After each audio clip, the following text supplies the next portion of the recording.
And so the framework for the idea I want to share with you today is something that I've been living with for much longer than the past 2 weeks, but I kind of was given a sense of direction about 2 weeks ago when I accepted and committed to being here today. It was just like the way I work now is just like, okay, that's it. Now I just have to live with that for 2 weeks or so. But it's a bigger idea that I've been living with for longer, but the permission to share it came to me about 2 weeks ago here.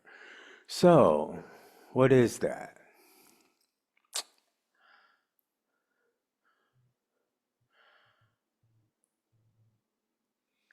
If you can't follow me right away, that's fine. But I want to share that my mind kind of works in it works with animation in the way that it puts together concepts and ideas. And it might be something as simple as this hand coming out on a blank sheet of paper with a pencil in it, like you've seen on TV, and it just starts scribbling like stick people and, characters and situations and stuff. So this is how I was seeing these ideas. And then I was like, yeah, but that's not going to translate well. So what I want to the bridge I'm crossing right now is one where I want to invoke the mind of Shakespeare with you, but to do it in a way that's not kind of bogged down. And the setting for this particular um, exploration of thought is his play of Hamlet. It would be approximately Act Three, Scene One, where there's a character that Shakespeare devised in his mind who would be placed in a series of conundrums. And if my animation perspective could be invoked, this character that Shakespeare created would be pushed all the way over in the corner, like drawn into a corner with some very strong borders and shadow, and he would just be sitting there in that corner alone, facing his conundrum, big thought bubbles with question marks. And he's just really frustrated and blank faced. But Shakespeare pushed him into that corner, not only for the story, but for a deeper reflection about some things I would like for us to talk about today. And the things that that character had to contemplate being forced into that corner of life began with this.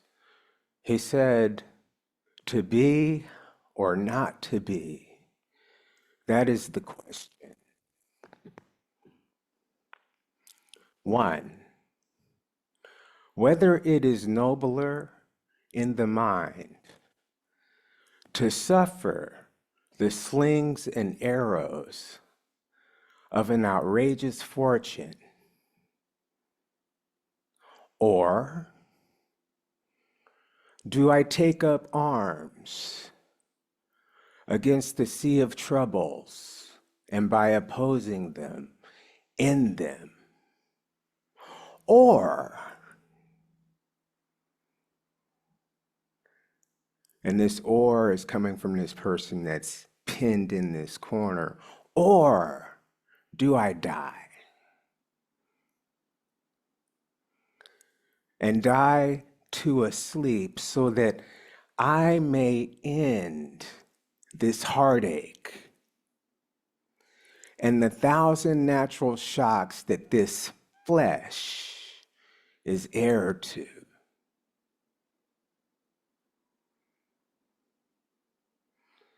Those are three areas that this person, whose name was Hamlet, was forced to look at. life had backed him into this place where these were the three most visible and viable options. And I would like to unpack them a little bit. Option one,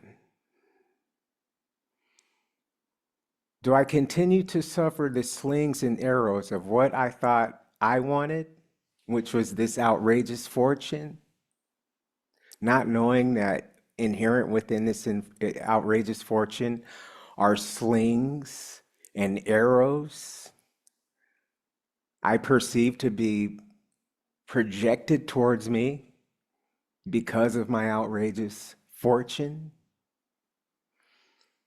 Wealth isn't everything it appears to be, is what I'm getting from that. Two, or do I take up arms against the sea of troubles and by opposing them in them? This is, in my perspective, more of a altruistic social justice, fighting on behalf of others, fighting for the common good. These types of endeavors. And by opposing this sea of troubles, may my efforts end them. And category three, or if my outrageous fortune in opposing the sea of troubles doesn't bring promise. The third option to explore is to die.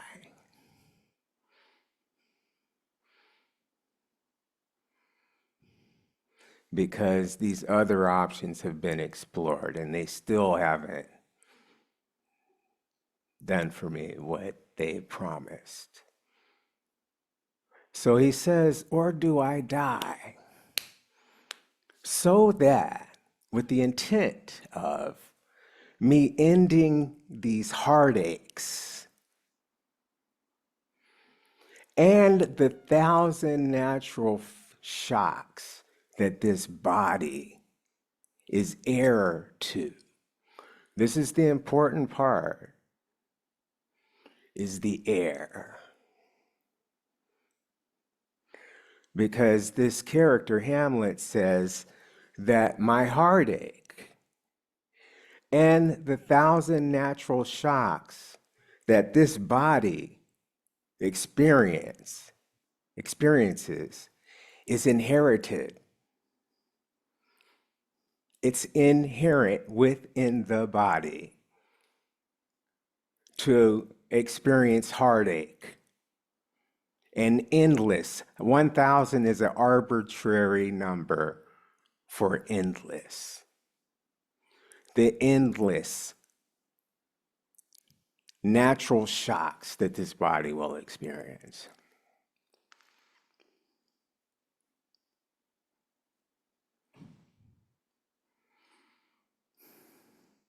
So we have options of wealth, we have options of fighting on behalf of others and getting a halo.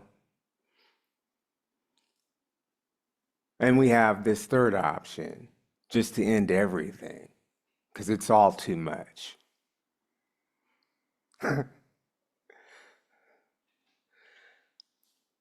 I want you to look with me at this third option.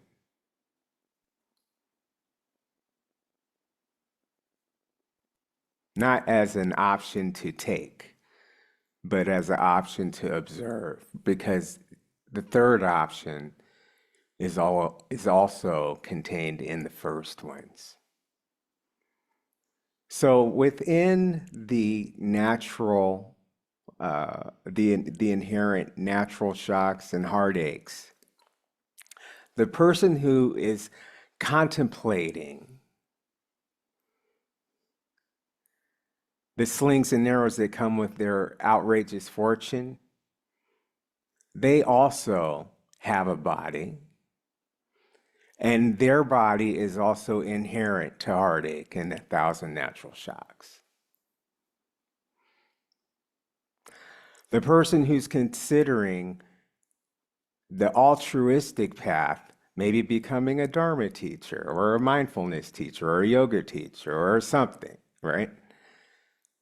They also have a body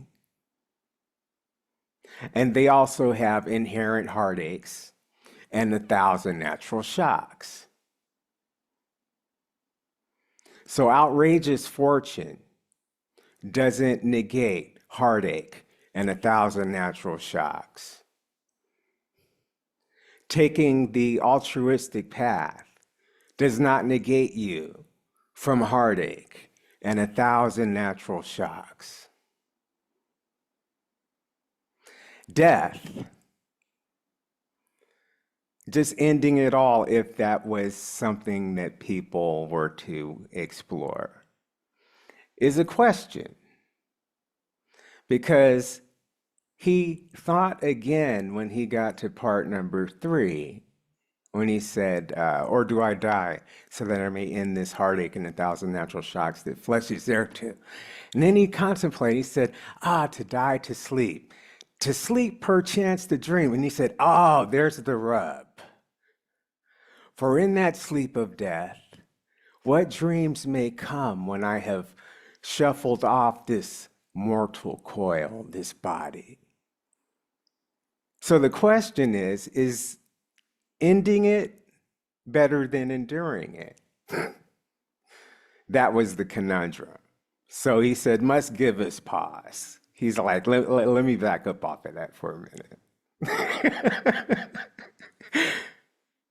So option 3 didn't really look so good because, there's too many unknowns in that route. But what I want to emphasize, people, is the experience of your heartache and your 1,000 natural shocks. Because in my perspective, Shakespeare's made it clear that all are included in that.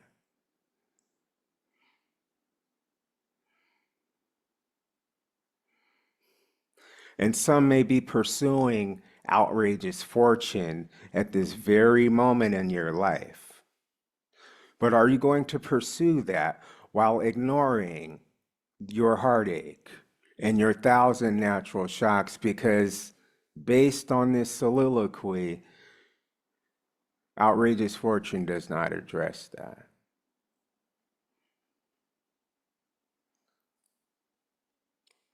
What do we do with the heartache? I'm just assuming that we're all on the same page, that we all can identify with heartache. And the 1,000, the endless natural shocks of the body.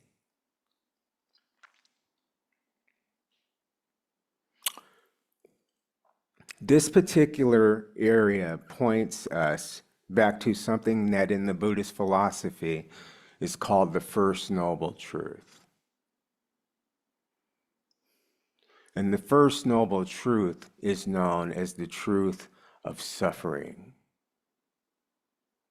It is the basis from which we move forth into this practice, understanding that everybody will experience dissatisfaction, heartache, pain. Nothing lasts. It's brilliant, but it's kind of blue. You know what I'm saying? So the First Noble Truth is the truth of suffering. And that points us back to what our direct experience in this body and in life can be: heartaches and 1,000 natural shocks. So I'm going to just present a question. I want to present a question to you so that you may see where to make the best investment of your time. To invest in what is truly going to fortify you with the remainder of time that you have to explore your order, your sense of meaning, your sense of purpose in life. Because in your life, as we've established, there will be heartache and there will be endless natural shocks.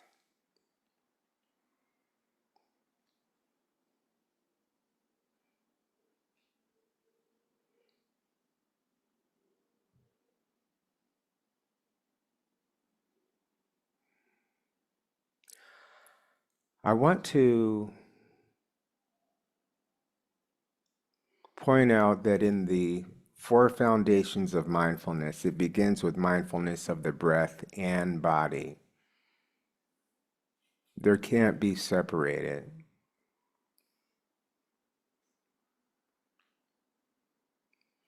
But it's significant that in the structure, in the linear structure of the Buddhist philosophy, that the body was put as one of the first foundations of mindfulness. The first.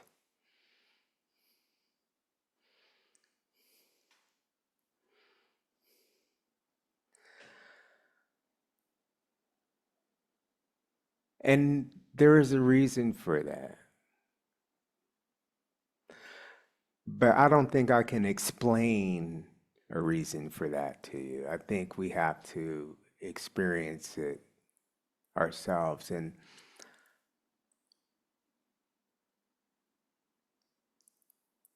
I think it is time just to experience that for ourselves. And I would like to invite just a brief period of practice again, where we can explore the natural and raw energy that is in this body. We're going to have to face it at some time. And we're just going to take just a minimal submersion into the body. And you can do this virtually and in this space at this very moment, simply just by noticing what is present in this body right now. What is my experience?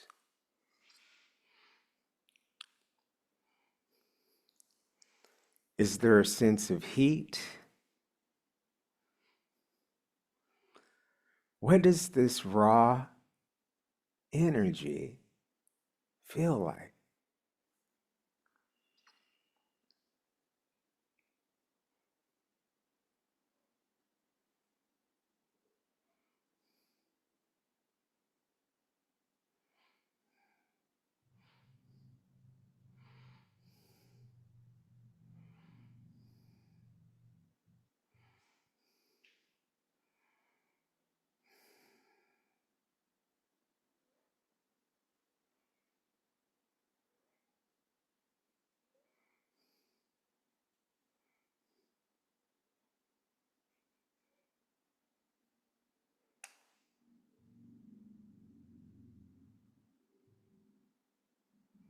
Is there a quality of temperature?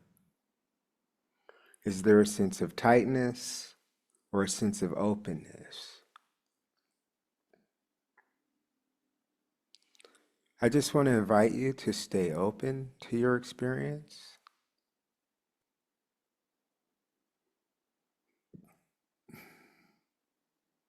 and make yourself a little bit more vulnerable by staying open.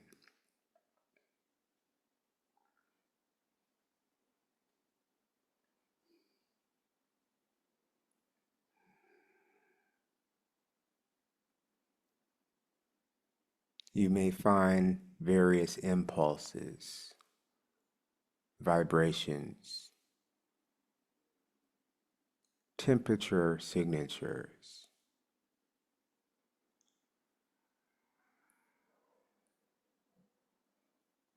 tightness, openness, coolness, all happening simultaneously.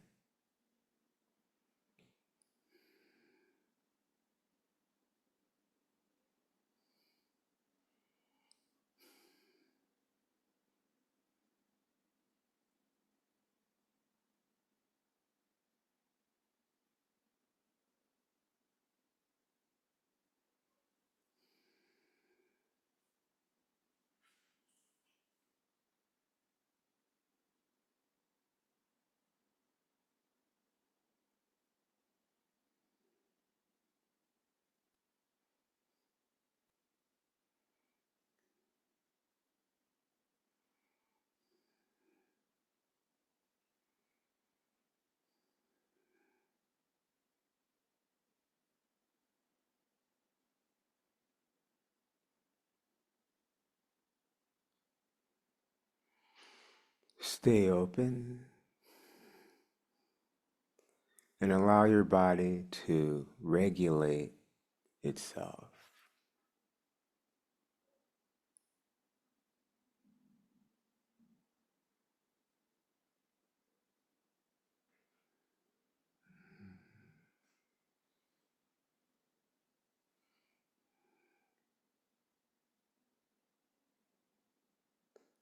And that will do that on its own simply by hanging out, by staying engaged.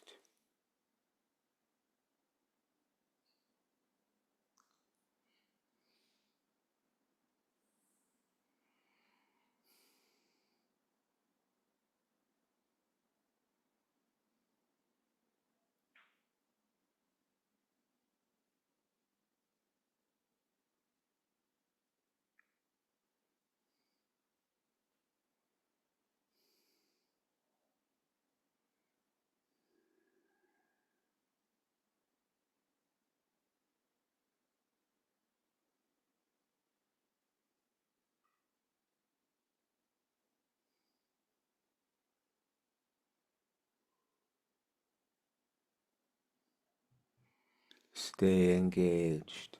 Stay open.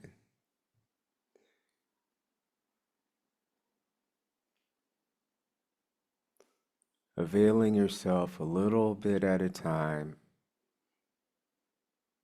to what is present here.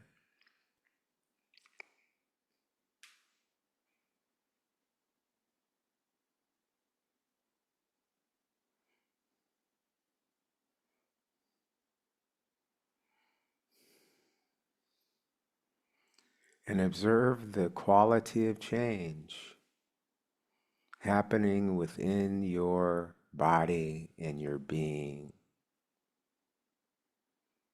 in real time.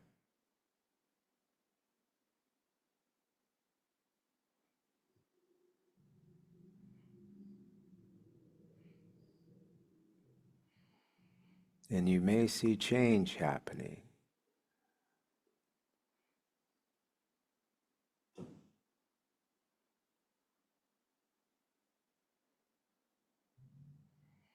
Because all of the heartaches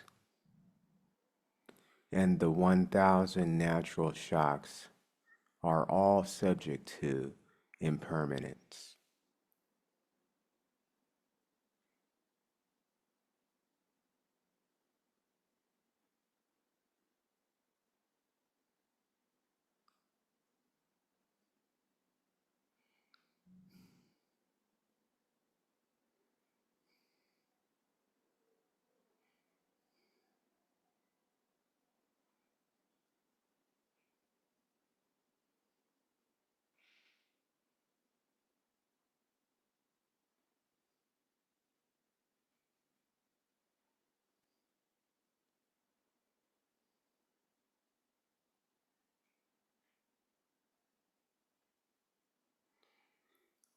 And briefly, I want you to just turn your attention inward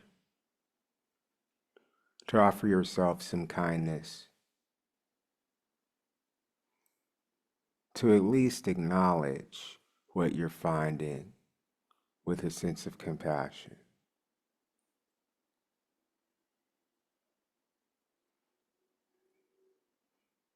What I've asked you to do is not easy.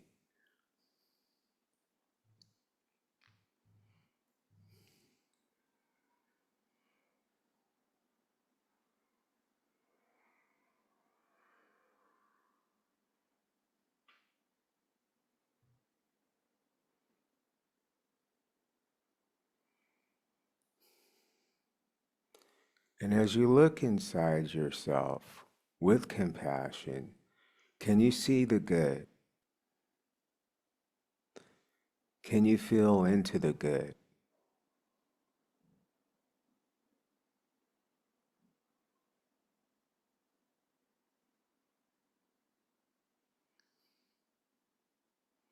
The good is also endless.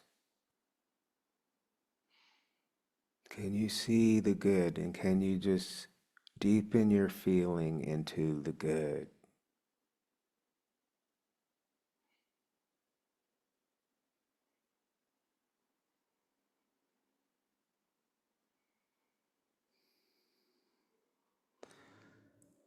And for our people who are virtual and those who are here in the space, connecting with the good, I want you just to allow yourself to direct that good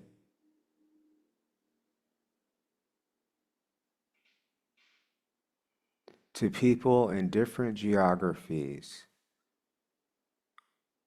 who we know are suffering and who we know do not have the convenience of being in a space such as this, or even the convenience of time to be still for a moment. These people may not even have chairs to sit on. Allow your goodness to radiate on their behalf with the wish to share it.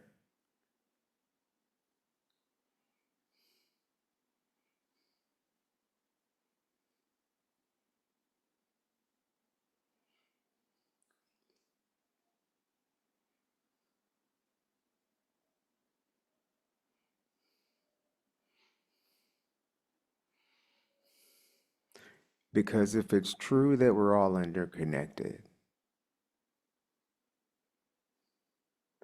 they can receive some benefit from you directing your good energy in whatsoever place they may be in.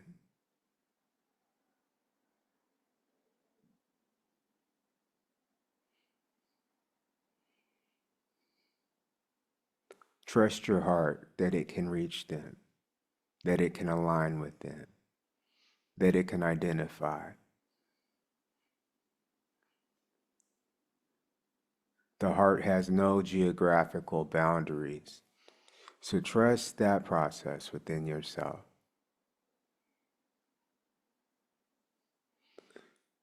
That your connection may ease someone else's heartache and someone else's natural thousand shocks to some degree.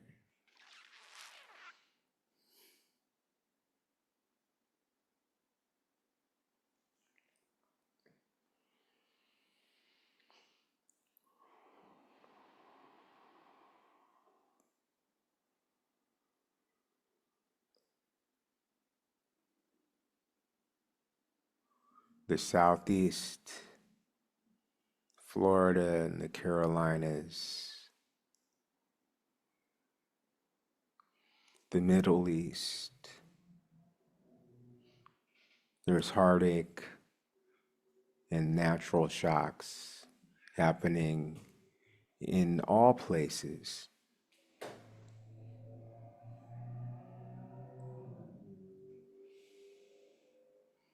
For all people.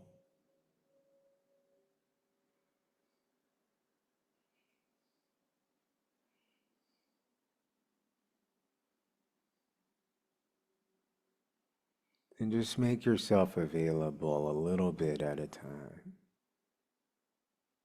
on their behalf.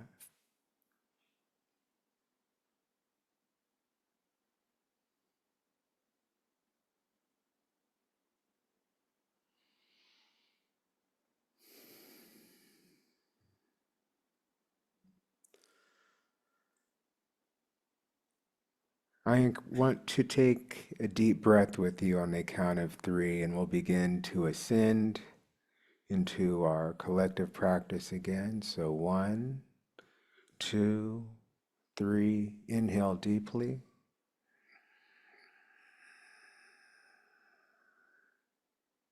And release.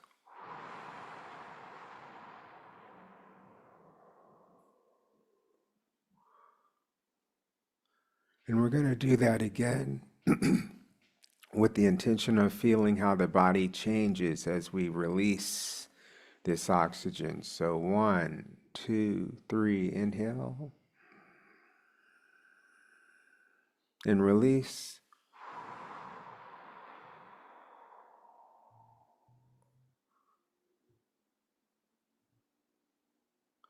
You may slowly open your eyes. The time is 11:10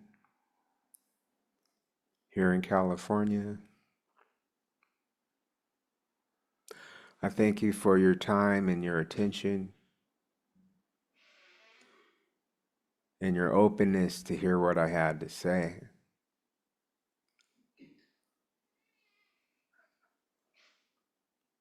I hope it led to more than just hearing for you.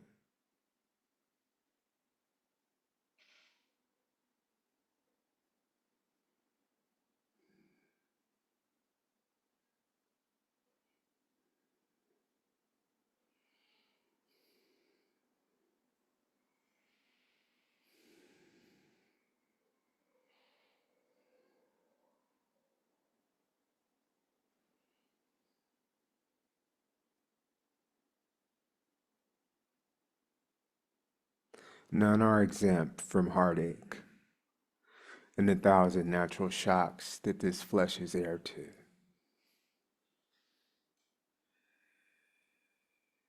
None.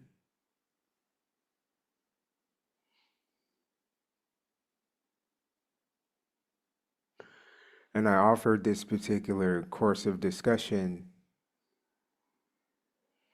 so that you could place more emphasis in your practice where maybe you could explore to see if it's needed.